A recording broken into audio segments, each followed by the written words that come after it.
ආයුබෝවන් dark stories නරඹන මගේ හිතවත් යාළුවනේ. අද අපි ඔයාලව අරන් යන්නේ ලාංකේය ඉතිහාසයේ සැඟවුණු ඒ වගේම අදටත් බොහෝ දිනෙක රහසින් කතා කරන මහා බලගතු මාතෘකාවක් කරා. ඒ තමයි හෙළේ මහා රාවණා රජුගේ නැවත පැමිණීම. මේ කතාවේ ප්‍රධාන චරිතය තමයි ආකාශ්. ආකාශ් කියන්නේ පුරාවිද්‍යා ක්ෂේත්‍රයේ පරිශන කරන ඉතිහාසය ගැන මහා පිපාසයකින් ඉන්න තරුණයෙක්. ආකාශ්ගේ සීයා ජීවත් වුණේ දඹුල්ලපැට්ටේ ඈත පිටිසර ගමක. සීයා මිය යන්න කලින් ආකාශ්ට පරණ ලී පෙට්ටියක් ලබා දුන්නා. ඒ පෙට්ටිය ඇතුලේ තිබුණේ කාලයත් එක්ක දි รา පටු වුණු අමුතුම සුවඳක් හමන පුස්කොළ පොතක් සහ හම් කැබැල්ලක ඇඳපු සිතියමක්. සීයා අවසන් හුස්ම හෙළද්දී ආකාශ්ගේ අත තදින් අල්ලාගෙන පැවසුවේ, "පුතේ, අපේ පරම්පරාව මේ රහස රැක්කේ අවුරුදු 10 ගණනක් තිස්සේ. දැන් ඒකේ අයිතිකාරයා ඔයා. මේක විවෘත කරන්න පුළුවන් වෙන්නේ નિયમિત කාලය ආවම විතරයි" කියලා. ආකාශ් මේ පුස්කොළ පොත පරිවර්තනය කරන්න උත්සාහ කරද්දී ඔහුට තේරුණා මේක සාමාන්‍ය පොතක් නෙවෙයි කියලා. මෙහි ලියලා තිබුණේ රාවණා රජුගේ දේහය තැන්පත් කර ඇති රහස් ස්ථානය සහ ඒ ස්ථානය ආරක්ෂා කරන බලවේග ගැනයි. මහා රාවණා මිය ගොස් නැත. ඔහු නිද්‍රාශීලීව සිටී. කාලය පැමිණි විට ඔහු නැවත අවදිවනු ඇත යන වැකිය කියවද්දී ආකාශ්ගේ ඇඟ කිලිපොලා ගියා. සිතියමේ පෙන්වා තිබුණේ මාතල සහ ලග්ගල අතර පිහිටි ඊටමත් දුෂ්කර මීදුමෙන් වෙසුණු දුම්බර කඳු වෙටියේ එක්තරා රහස් ගුහාවක්. ආකාශ් තීරණය කළා තනිවම මේ ගවේෂණය ආරම්භ කරන්න. ඔහු දැනගෙන හිටියේ නැහැ ඔහු මේ යන්නේ ලෝකයම වෙනස් කළ හැකි බිහිසුණු බලවේගයක් අවදි කරන්න කියලා. පුස්කොළ පොතේ තවත් එක් තැනක ලියා තිබුණේ, "නුඹ පය තබන මාවතේ ගල් පවා නුඹට අවනත නොවනු ඇත. මක් විසාදයත් නුඹ අවදි කරන්නේ සෝබා දහමේම නියෝජිතයා වන බැවිනි" යනුවෙනි. ආකාශ්ට දෙනුනේ Tamanගේ දෛවය දැන් මේ ගමන හා බැඳී ඇති බවයි. ආකාශ් තම ගවේෂණය ආරම්භ කළේ රිතිගල සහ ලග්ගල අතර පිහිටි රක්ෂිත වනාන්තරයෙන්. ඔහුට මේ ගමනට උදව්මට කවුරුවත් හිටියේ නැහැ. ඔහු Tamanගේ වාහනය පාර ඉවර වෙන තැනක නතර කරලා සිතියම දිගේ වනාන්තරයේ ඇතුළට පියවර තැබුවා. වනාන්තරයේ ඇතුලේ තිබුණේ හරිම මූසල නිහඬතාවයක්. සාමාන්‍යයෙන් නැහෙන කුරුළු හඬවල් හෝ සතුන්ගේ සද්දයක් පවා එතන තිබුණේ නැහැ. පාර දෙපැත්තේ තිබුණු මහා විශාල දි รา පත් වූ ගස් හරියට ඔහු දෙස බලාගෙන ඉන්නවා වගේ ඔහුට දැනුණා. මීදුම කෙමෙන් කෙමෙන් වනාන්තරයේ වසා ගනිද්දී පරිසරය අඳුරු වුණා. ආකාශ්ට දැනුණා කවුරු හරි ඔහු පස්සෙන් එනවා වගේ. ඔහු කිහිප සැරයක්ම පස්ස හැරිලා බැලුවත් පෙනුනේ ඝන මීදුම විතරයි. හැනේ ඔහු පියවරක් තබන හැන වෙලාවකම තවත් පියවරක් තබන සද්දයක් ඔහුට ඇහුණා. එදා රෑ ඔහු වනාන්තරයේ මැද කුඩා කූඩාරමක් ගසාගෙන නතර වුණා. සීතල හුළඟ ගස් අතරින් හමද්දී ඔහුට ඇහුණ දුරින් එන බෙරහඬක්. ඒ බෙරහඬ සාමාන්‍ය එකක් නෙවෙයි. ඒකේ තිබුණේ මහා යුද්ධයකට සූදානම් වෙනවා වැනි ගැඹුරු සහ රළු රිද්මයක්. ආකාශ් බයෙන් වෙවුලමින් හිටියේ. එතකොටම ඔහුට ඇහුණ Tamanගේ කූඩාරම වටේට කවුරු හරි ඇවිදින සද්දයක්. ඔහු හෙමින් ටෝච් එක පත්තු කරලා එළියට ඇල්ලුවා. ඔහු දුටුවේ ගස් අතරින් අතුරුදන් වන උස අඩි 8ක් විතර දිග කළු රූපයක්. ඒ රූපයට හිස් 10ක් තිබුණා වගේ ඔහුට තත්පරයකට පෙනුණා. ඒ සෙවණැල්ල මීදුම අස්සෙන් නැදී ගියේ මිනිස්සෙකුට කල නොහැකි වේගයකිනි. ආකාශ්ට එදා රෑ නිදා ගන්න බැරි වුණා. ඔහුගේ කන් අසල කවුරු හරි "යන්න එපා, ආපසු යන්න" කියා රහසින් පවසනවා වැනි අමුතු හැඟීමක් ඔහුට දැනුණා. ඔහුට තේරුණා ඔහු දැන් ඉන්නේ මනුෂ්‍ය ලෝකී සීමාවෙන් එහා පෙට්ටි කියලා. පහුවදා උදේ ආකාශ් සිතියම දිගේ තවත් ඉහළට ගියා. ඔහු දැන් ඉන්නේ ලග්ගල කඳු මුදුනට ආසන්නවයි. මෙතන මීදුම කොච්චර තදද කියනවා නම් අඩි කිහිපයක් එහා තියෙන දේ පේන්නේ නැහැ. සිතියමේ තිබුණ සලකුණු අනුව ඔහුට හමු විය යුතු තිබුණේ නීලගිරි ගුහාව කියන ස්ථානයයි. පාර සොයා ගන්න බරුව අතරමං වෙලා ඉද්දි ඔහුට හමු වුණා වයසක ගැමියෙක්. ඒ ගැමිය ඇඳලා හිටියේ පරණ පන්නේ රෙදි කඩක්. ඔහුගේ දෑත්වල සහ මුහුණේ අමුතුම සංකේත කොටලා තිබුණා. ඔහුගේ ඇස් සම්පූර්ණයෙන්ම සුදු පාට වුවත් ඔහු ආකාශ දෙස බැලුවේ හරියට සියල්ලම පෙනෙනවා වැනි බැල්මකිනි. මහත්තයා, මේ යන්නේ මරණය සොයාගෙනයි. රජු නිදාගෙන ඉන්න තැනට පය තියන්න එපා. ඒක අවදි කළොත් නුඹට ආපහු යන්න පාරක් ඉතිරි වෙන්නේ නැහැ. නුඹේ ලේවල උරුමේ පාවිච්චි කරන්න කලින් දෙපාරක් හිතන්න. ගැමියා ඊටමත් ගැඹුරු සහ බියජනක හඬකින් අනතුරෙන් එව්වා. ආකාශ ඒක ගණන් ගත්තේ නැහැ. ඔහු හිතුවේ මේ ගැමියා නිදහනයක් ආරක්ෂා කරන්න උත්සාහ කරනවා කියලා. ගැමියා හිටපු ගමන් මීදු මාස්සේ අතුරුදන් වුණා. ආකාශ ඉදිරියට යද්දී ඔහුට හමු වුණා මහා විශාල කළුගල් දොරක්. ඒ දොරේ කැටයම් කරලා තිබුණේ දසහිස් රුවක්. දොරේ මැද තිබුණේ කුඩා සිදුරක්. ආකාශට මතක් වුණා සීයා දීපු පෙට්ටියේ තිබුණු අමුතු හැඩයේ පිත්තල යතුරක්. ඔහු ඒ යතුර සිදුරට දාලා කරකවද්දී මහා හඬක් නගමින් ඒ කළුගල් දොර විවෘත වුණා. දොර ඇරෙද්දී ඒ ඇතුලෙන් ආවේ අවුරුදු දහස් ගණනක් පැරණි සීතලකි. ගල් දොර ඇරුණු සැනින් ඇතුලෙන් ආවේ ඊටමත් සිසිල් ඒ වගේම අමුතුම සුවඳක් හමන වාතයක්. ඒකි තිබුණේ පරණ ඖෂධවල සහ සඳුන් ලීවල සුවඳයි. ආකාශ Tamanගේ ටෝච් එක පත්තු කරලා ඇතුළට ගියා. ගුහාව ඇතුලේ බිත්ති පිරිසිදු රන්වන් පාටින් දිලිසෙන්න ගත්තා. බිත්ති පුරාම ඇඳලා තිබුණේ රාවණා රජුගේ මහා බලය ගැන කියවෙන සිතුවම්.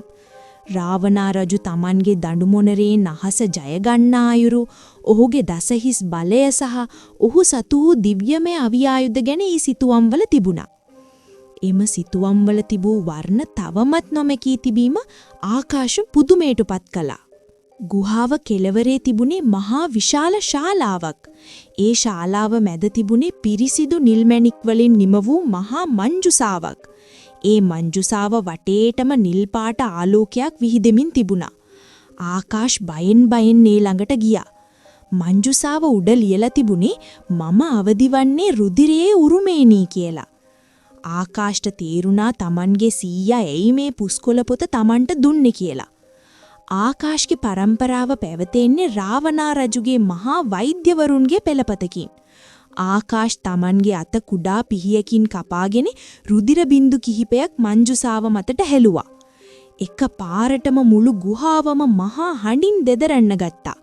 ගුහාවේ සිවිලිමෙන් නිල් මැණික් ආලෝකයක් විහිදුණු අතර මංජුසාව හෙමින් විවෘත වන්නට පටන් ගත්තා. මුළු ශාලාවම මහා ශක්තියකින් පිරී ගිය.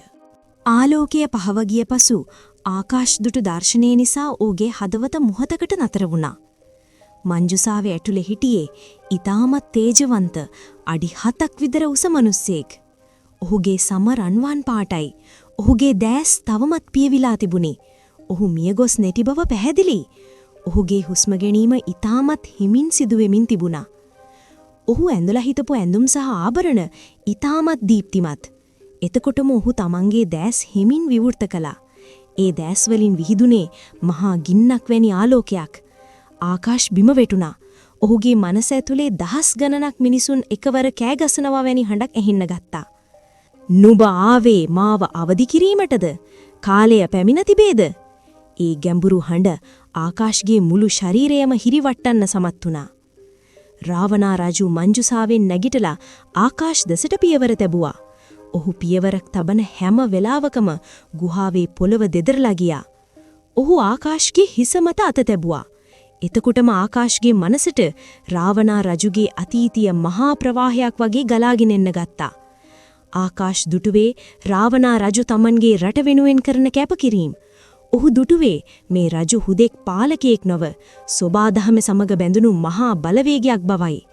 රජුගේ බැල්ම ආකාශගේ ආත්මයම විනිවිද යනවා වැනි හැඟීමක් ඔහුට ඇතිවිය. රාවණා රජුගේ හඬ ගුහාවේ බිත්ති අතරින් දෝංකාර දුන්නේ මහා සාගරයේ රළ පහරක් මෙනි. ආකාශ දුටුවා මීට අවුරුදු 5000කට පෙර සිද්ධ වුණු මහා යුද්ධය. ඔහු දුටුවා රාවණා රජු Tamanගේ රට බේරගන්න කරන මහා අරගලය. ඉතිහාස පොත්වල ලියලා තියෙන විදියට ඔහු නපුරු පාලකයෙක් නෙවෙයි. ඔහු Tamanගේ ජනතාව වෙනුවෙන් පණ දුන් මහා වීරයෙක්. රාවණා රජු මිය ගියේ නැහැ. ඔහු තමන්ගේ ශරීරය නිද්‍රා තත්වයකට පත් කළේ අනාගතයේදී එන මහා විනාශයකින් ලෝකය බේරගන්නයි. නුඹේ පරම්පරාව මගේ රහස ආරක්ෂා කළා. දැන් ලෝකයේ මිනිසුන් සෝබාදහම විනාශ කරනවා. මහා විනාශය ළඟයි. රාවණා රජු කිව්වා. ඔහු ගුහාවේ බිත්තියක් දෙසිට අත දික් කළා. ඒ බිත්තියේ දිස්සුනේ වර්තමාන ලෝකයේ සිද්ධවන යුද්ධ, ලෙඩ රෝග සහ ස්වභාවික විපත්. ආකාශට තේරුණා රාවණා රජු අවදි වුණේ ලෝකය පාලනය කරන්න නෙවෙයි, ලෝකය පිරිසිදු කරන්න කියලා. රාවණා රජුගේ දෑත් වලින් මහා බලගතු ශක්තියක් ගලා එන්න ගත්තා. ඔහු Tamanගේ දඩු මොනරේ අවදි කරන මන්ත්‍රයක් මිමුණුවා. ගුහාව යටින් මහා යන්ත්‍රයක් ක්‍රියාත්මක වන සද්දයක් ඇහෙන්න ගත්තා. ඒ ශබ්දය මුළු පොළවම කම්පා කරවන සුළු එකක් විය. මිනිසා තම සීමාව ඉක්මවා ගොසේත. දැන් සෝබාදහමේ නීතිය ක්‍රියාත්මක විය යුතුය. රාවණා රජු ගොරෝසු හනික් පැවසිය. ආකාශට දකින්නට ලැබුණේ මහා ගිනි ජාලා සහ ජල ගැල්මවල් මැදින් රාවණා රජුගේ රූපය යෝධයෙකු ලෙස මතුවන අයුරුය. එතකොටම ගුහාවේ නිලියෙන් මහා ශබ්ද ඇහෙන්න ගත්තා. රාවණා රජුගේ නිද්‍රාව ආරක්ෂා කරපු යක්ෂ සහ රාක්ෂ පිරිස් දැන් අවදි වෙලා. ගුහාවේ බිත්තිවල තිබූ හෙවණැලි පණ ලබාගෙන එළියට එන ආකාශ බලා සිටියේය. ඔවුන්ගේ ඇස් රතු පාටින් දිලිසුණු අතර ඔවුන් සතු වූයේ මිනිසෙකුට දරාගත නොහැකි අద్භූත බලයකි. ඔවුන් ආකාශ දෙස බැලුවේ මහා කෝපයකින්. මේ මිනිසයා අපේ රහස දැනගත්තා. ඔවුන්ට යන්න දෙන්න බෑ. ඔහුව මෙතනම බිලිදෙමු. ඔවුන් බිහිසුණු හඬින් කෑ ගැසුවා. හැබැයි රාවණා රජු Tamanගේ අත එසවූ සැනින් ඔවුන් සියල්ලම නිශ්ශබ්ද විය. ඔහු මගේ ලේ උරුමයයි. ඔහුට යන්න දෙන්න. ඔහු ලෝකයට මගේ පණිවිඩය රැගෙන යා යුතුය. රජු දැඩි ලෙස විධානය කළා. රාවණා රජු Tamanගේ ඉනේ තිබුණු කුඩා පදක්කමක් ආකාශට ලබා දුන්නා. මෙය තබා ගන්න. මහා විනාශයේන දවසේදී මෙය නුඹව ආරක්ෂා කරයි. දැන් මෙතනින් යන්න. මේ ගුහාව සදහටම වසා දැමිය යුතුය. නුඹේ මතකය මම මැකීමට ඉඩ දෙන්නේ නැහැ. මක්නිසාදයත් නුඹ සාක්ෂිකරුවෙකු විය යුතු බැවිනි. ආකාශ බයින් සහ පුදුමින් පණ එපා කියලා ගුහාවෙන් එළියට දිව්වා. ඔහු දොරින් එළියට එද්දීම මහා හඬක් නගමින් ගල් දොර සදහටම වැසී ගියා. ආකාශ වනාන්තරයේ දිගේ පහළට දිව්වා. මීදුම දන් රතු පාටට හුරු අමුතුම වර්ණයකට හැරී තිබුණේ. ඔහුට ඇහුණා වනාන්තරයේ පුරාම දහස් ගණනක් හේවායන් ඇවිදින සද්දයක්. රාවණා රජුගේ හමුදාව දැන් අවදි වෙලා වනාන්තරය ආරක්ෂා කරනවා. ඔහුට පෙනුණා ගස් අතරින් දිලිසෙලට 100 ගණනක් ඔහු දෙස බලා සිටින අයුරු. ඔහු වාහනය ළඟට එද්දී ඔහු දුටුවා ඔහුගේ වාහනය මත මඩින් නැඳපු දස හිස්රුවක්. ඔහු වහාම වාහනේ පණ ගන්වාගෙන ගමින් පිටත් වුණා. පාරේ තිබූ ගල්පවා එකිනෙක ගැටමින් මහා ශබ්ද නගන්නට විය. ඔහු ගෙදර ඇවිත් සීයගේ පෙට්ටිය පරීක්ෂා කරද්දී ඔහුට හමු වුණා තවත් ලිපියක්. ඒකේ ලියලා තිබුණේ නුඹ ඔහුව අවදි කළා නම් දැන් නුඹ ඔහුගේ දැස් බවට පත්වන්න. නුඹ දකින දේ ඔහු දකිනු ඇත කියලා. ආකාශ එදා රෑ නිදා ගන්න උත්සාහ කළත් ඔහුට නිතරම ඇහුනේ අර ගුහාවෙන් ඇසුණු බෙරහඬයි. ඔහු තමන්ගේ අතේ තිබුණු පදක්කම දෙස බැලුවා. ඒක දැන් අමුතුම නිල් පාට එළියකින් බැබලෙනවා. ඒ ආලෝකය ඔහුගේ කාමරේ බිත්ති පුරා අමුතුම රූපමවන ලදී. ආකාශට තේරුණා රාවණා රජු අවදි වුණේ නිකම්ම නෙවෙයි කියලා. ලෝකයේ කොහේ හරි මහා වෙනසක් සිද්ධ වෙන්න පටන් අරන් තිබුණා. පහුදා උදේ ප්‍රවෘත්ති බලද්දී ආකාශ දුටුවේ පුදුම දෙයක්. දම්බුල්ල සහ ලග්ගල ප්‍රදේශයේ මහා භූමිකම්පාවක් සිද්ධ වෙලා කියලා වාර්තා වුණා. හැබැයි පුදුමය තමයි ඒ භූමිකම්පාවෙන් කිසිම කෙනෙක්ට තුවාල වෙලා නැහැ. ඒ වෙනුවට මහා කඳු මුදුන් අතරින් අලුත් දිය එළි මතුවී ඇති බවත් මීදුම වෙනදාට වඩා තදින් පෙතිරී ඇති බවත් වාර්තා විය. පුරාවිද්‍යා දෙපාර්තමේන්තුව ඒ ප්‍රදේශයට ගියත් ඔවුන්ට කිසිම ගුහාවක් හෝ අමුතු දෙයක් සොයාගන්න ලැබුණේ නැහැ. ඔවුන් කිව්වේ ඒ ප්‍රදේශය සම්පූර්ණයෙන්ම මීදුමින් වැහිලා තියෙන නිසා කිසිම දෙයක් පේන්නේ නැහැ කියලා. ආකාශ දන්නවා ඇත්ත මොකද්ද කියලා. රාවණා රජු දැන් ලෝකයේ දෙස බලාගෙන ඉන්නවා. ඔහු දැන් ඉන්නේ අපේ හුස්ම ඇතුලේ, අපේ ඉතිහාසය ඇතුලේ. ආකාශ තමන්ගේ ගවේෂණ වාර්තාව ලියන්න පටන් ගත්තා. හැබැයි ඔහු ඒක කාටවත් පෙන්නුවේ නැහැ. ඔහු දන්නවා මේ රහස දැනගන්න ඕනි නිවැරදි මිනිස්සු විතරයි කියලා. රාවණා රජුගේ පිබිදීම කියන්නේ ලෝකයේ අවසානිය නෙවෙයි. ඒක අලුත් යුගයක ආරම්භයක්. අහස දෙස බලන විට දැන් ආකාශයට පෙනෙන්නේ අමුතුම වර්ණයකි. හරියට මහා කුණාටුවකට පෙරෙන නිහඬතාවය මිනි. යාළුවනේ, රාවණා රජු කියන්නේ හුදෙක් කතාවක් විතරක් නෙවෙයි.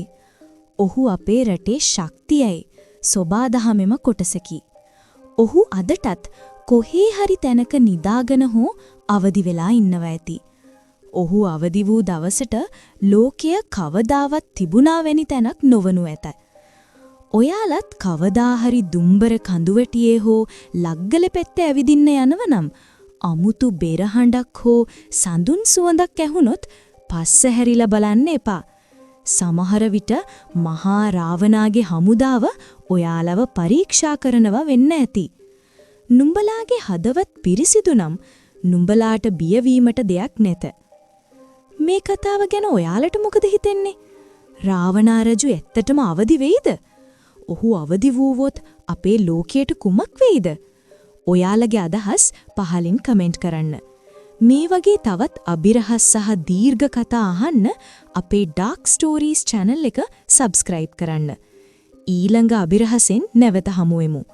එතකම් මහා රාවණාගේ රැකවරණය ඔයාලට ලැබෙන්න කීද ප්‍රාර්ථනා කරනවා. පරිස්සමින් ඉන්න, මොකද අඳුරේ සැගවුණු රහස් ඕනෑම මොහොතක අවදි විය හැකි බැවිනි.